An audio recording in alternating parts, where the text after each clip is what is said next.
Iblis, the accursed devil, the one who his goal in life is to pull us away from the Sirat al-Mustaqim, the one who derives pleasure from us disobeying our Lord and our Creator, our Sustainer, the beloved Allah subhanahu wa ta'ala, and the Prophet Muhammad sallallahu alaihi wasallam. Iblis, the one who wants to pull us down. Iblis has a very interesting story. Iblis has free will, or had free will, has free will, just like us. Al-ins wal-jinn, the mankind and jinn have free will. They have the ability to decide whether or not they want to do right or wrong. Allah subhanahu wa ta'ala gave us this as a privilege. You have the ability to decide if you want to pray dhuhr or if you don't want to pray dhuhr. You have the ability to decide if you want to eat halal or if you want to eat haram. You have the ability to decide if you want to do a haram or halal action. You have the ability to do so. But realize one thing, as Allah subhanahu wa ta'ala teaches us, that on the Day of Judgment we're going to have to turn in a resume of the things that we did in our life, or the choices that we made. And we're going to have to answer for the choices that we made. And so Iblis is like us. He had the ability to choose what he wanted to, right or wrong. The angels, the malaika, on the other hand, were created to worship Allah subhanahu wa ta'ala. They don't have a choice. They weren't built with the innate ability to choose, should I or should I not. Their goal, their mission in life is to praise and worship God alone. But Shaitan, or Iblis, as he was known before, did not have this personality. But Iblis, interestingly enough, used to be one of the highest worshippers of Allah subhanahu wa ta'ala. Iblis was a worshipper. He was an abid. And it was interesting to note that because of his ability to choose, if he makes the right decision, he gets more points. The angels don't have a choice. All the actions they do, that's how they're built. But if someone has the choice to do right or wrong and they choose the right, that's plus points for them.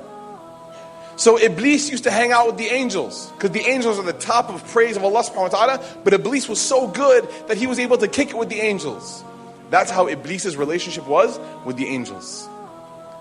And one moment in time, Allah subhanahu wa ta'ala fulfilled his plan in the Lawh al-Mahfuz to create our father, Adam alayhi salam. To create our father, the first of all the prophets, the first of all mankind, Adam. Allah subhanahu wa ta'ala fulfilled this plan. And Iblis didn't like that. Allah subhanahu wa ta'ala, he created Adam. And he said to bow. He commanded the malaika. In the Quran he says, he commanded them all to bow. فَسَجَدُوا إِلَّا إِبْلِيسِ. And they all bowed except for Iblis. You might be saying, well, Allah says, وَإِذْ قُلْنَا لِلْمَلَائِكَةِ, and I said to the angels, but Iblis wasn't an angel. But like we said before, because he was at that level of the angels, he's included in that group. فَسَجَدُوا إِلَّا إِبْلِيسِ. They all bowed except for Iblis. And Allah subhanahu wa ta'ala says to Iblis, why have you not done what I have commanded you to do? Why haven't you bowed to Adam when I told you to bow? By the way, this sajda was not of worship. It wasn't a sajda of ibadah. It was a sajda of respect, of ihtiram. And so he commanded him. Iblis said no. He said, I'm better than him. أَنَا خَيْرٌ مِّنْ خَلَقْتَنِي مِنْ نَارٍ وَخَلَقْتُهُ مِنْ طِينٍ. I'm better than him. You created me from fire and you made him from clay. The first instance of racism ever to have existed on this earth. Iblis said, I'm better than him.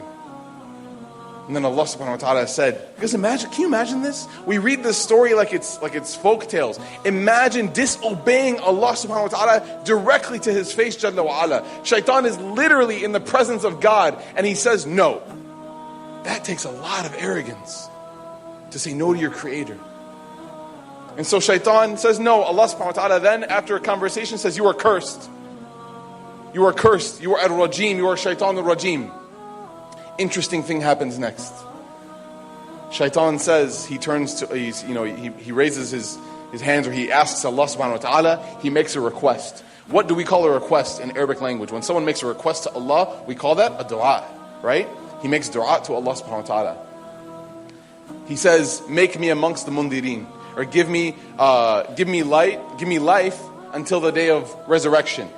And Allah subhanahu wa ta'ala says, قَالَ إِنَّكَ مِنَ الْمُنذَرِينَ. You get what you want. Some of us feel sometimes like we commit too many mistakes. We make too many sins. There's no way Allah will answer our dua. But look at Shaitan. He directly disobeyed Allah, and then instantly after, what did he do? He asked Allah subhanahu wa ta'ala for something. And what did Allah do? Allah granted his dua and said, إِنَّكَ مِنَ الْمُنذَرِينَ. No one is too far away from Allah subhanahu wa ta'ala to ask for anything. No one. If shaitan can do it, you can do it, and Allah will answer your dua. Moving on. He said, قَالَ إِنَّكَ مِنَ الْمُنْذَرِينَ. And then shaitan, after this, after he gets what he wants, he makes a challenge to Allah subhanahu wa ta'ala. And the shaitan tells Allah, you know this creation that you created? These human beings? The ones that I'm better than?